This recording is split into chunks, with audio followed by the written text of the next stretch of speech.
Welcome to Honeydew You, the podcast. Hey, friends, listen, I know it's been a minute, um, but you know what happens? Life happens sometimes, and the things that you want to do have to get pushed back, and you got to take care of the things that you need to do, and that's kind of been the the momentum of my life lately.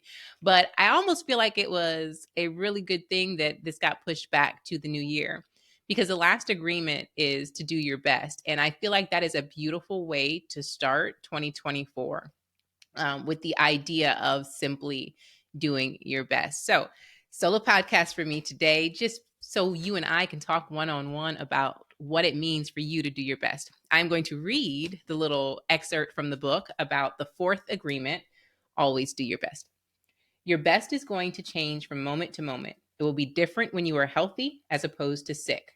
Under any circumstance, simply do your best and you will avoid self judgment, self abuse, and regret. And this agreement really does a great job of supporting the other agreements of not making assumptions, being impeccable with our words, and not taking anything personally.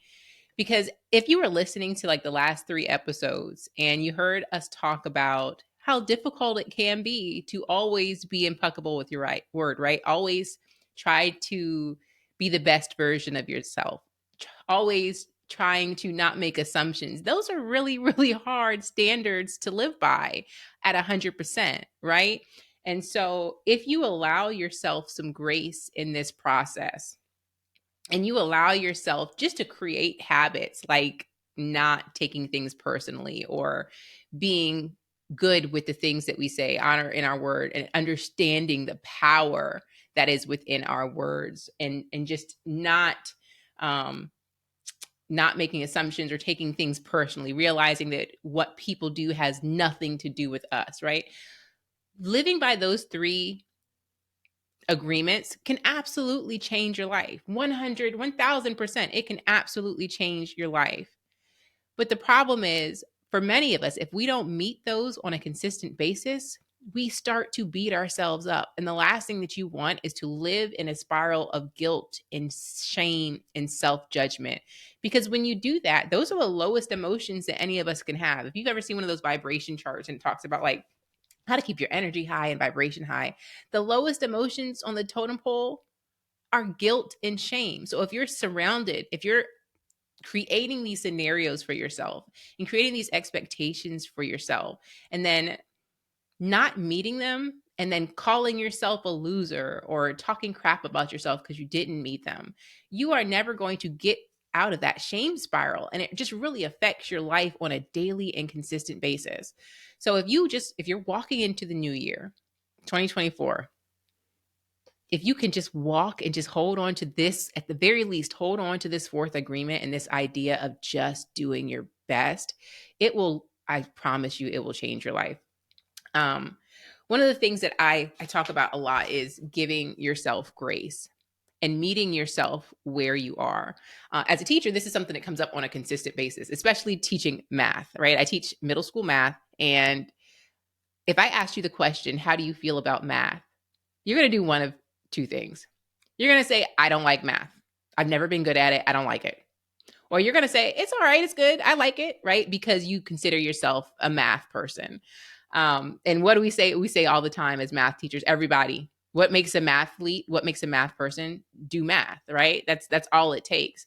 Because for many of us, when you don't see yourself as excelling in something, you automatically stop. You put it away. You don't want to touch it anymore. You pick up an instrument, you don't get it the first couple of weeks, you tell yourself you suck. You start running, and in 2 or 3 weeks, you're not running a mile at a 7-minute pace. You don't want to do this anymore. Or the first run is hard, right? And you know that first run where your lungs are burning, you get those freaking itchy tingles in your legs, like that feels like it's burning and you're scratching your skin off.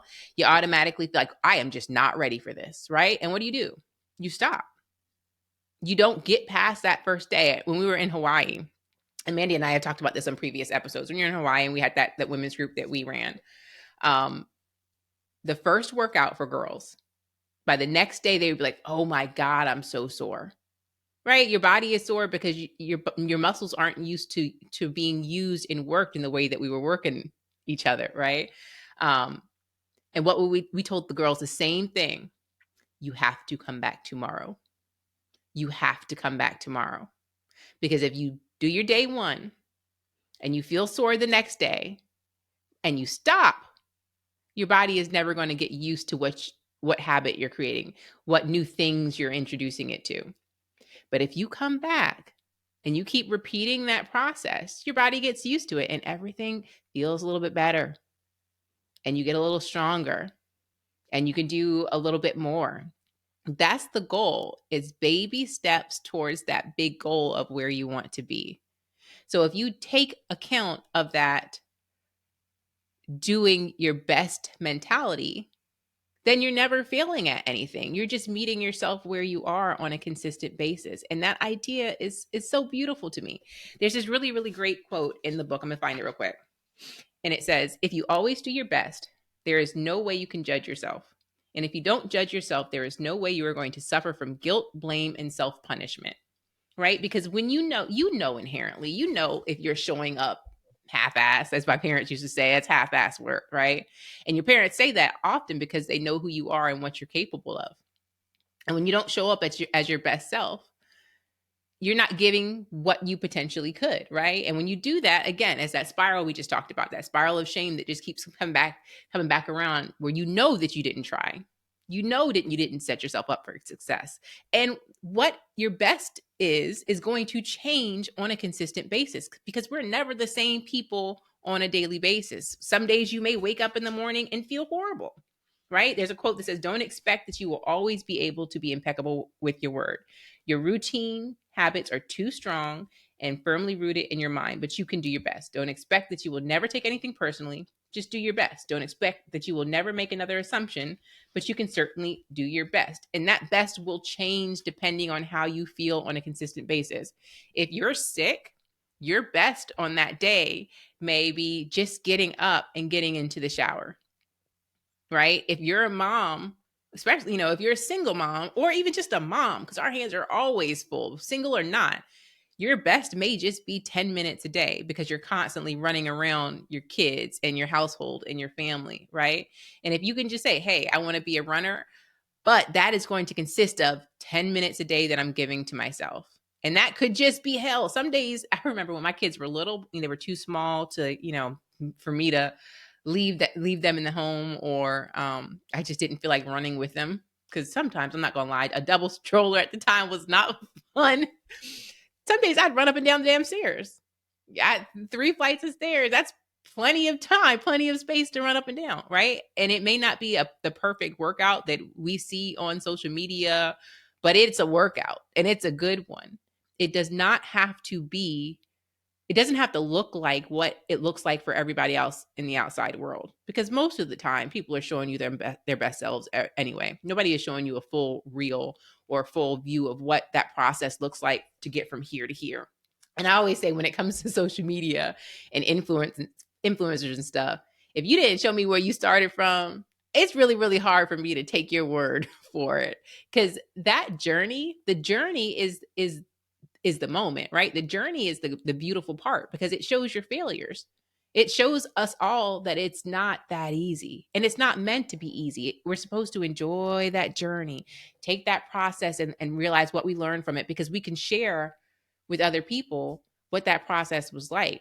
Folks will congratulate you when you hit the top, when you hit the best version of yourself. But sometimes we're like, how'd you get there? Right? Show me how you got there. I mean, I'll even me, I'm guilty of this. My girlfriends always say, Lindsay, you go through a poop ton of stuff and nobody ever knows about it because you don't talk about it until you come out from the other side. But sometimes the biggest lesson is what we experience while we're going through that hardship, how we're operating, how we're showing up for ourselves, how we're doing our best, even when we're depressed, even when we're going through that divorce or that breakup, even when our jobs are in jeopardy, right? That is when we show our true essence. That is when we show what we're capable of, is in those rough moments. So it is okay that you're not going to show up at 1000% capacity. And nobody is asking you to go above and beyond. Don't ask yourself to go above and beyond, because you're meant to enjoy life. Life is supposed to be joyful, and you're meant to have time to do other things. Even if your goal is to run an ultra marathon, don't allow that to take up 18 hours of your day. Allow yourself a sective time where you know you're doing your best for that 2 hours, 3 hours a day. Because I know that's a whole different. You listen. I've not done anything over like 10 miles, so I can't even say what that requires. But in either way, allow yourself time for joy. Allow yourself time for creativity. Allow yourself time for love, because that's a pure recipe for burnout. And you want to enjoy the things that you're setting yourself up for. You chose these things for a reason. You want to create a better life. You want to be impeccable with your word. You don't want to make assumptions. You want to learn how to be a better communicator and a better partner in relationships, a better parent to your kids. We're not going to be perfect parents. God, I know I am not the perfect parent, but I know I show up to my kids and try to do my best at about a 90% time. Sometimes I have to step out of the room because you want to pop off. You know what I mean? I got a middle schooler now. Some days it's like, wait a minute. And you just have to, I want to show up as my best self right now. I want to be impeccable with my word, especially with my children. And it will not feel natural all the time, because what feels natural is what you've been doing, but what you've been doing hasn't worked. It hasn't been working, because if it has, you wouldn't be here listening to me talking about do your best, because there's something inherently in you that knows there is more than this, that my life could be even better than it is now, that I could be more at peace. I could step away from living a life filled with chaos. I could be proud of myself regardless of how I look, regardless of how much money I'm making, regardless of what my job is. I can still love and be proud of myself and where I am, because I know that in every scenario, I show up as my best self on a consistent basis. I'm not perfect, but I'm doing the best that I can. That to me, that's a word. That is a beautiful, beautiful word. So, short podcast today. Just a reminder, y'all, just do your best. Love on yourself a little bit. How about love on yourself a lot a bit? Recognize that you are worthy of a joyful, a beautiful life. You are worthy of people around you that reflect who you are. You are worthy of hitting your goals, obtaining anything that you want. And there are going to be some days that just suck. There are going to be some shitty days. But in those moments when things don't feel like you want them to, just remember the gratitude and remember to look back at yourself and say, hey, I'm working here. I'm doing the best that I can.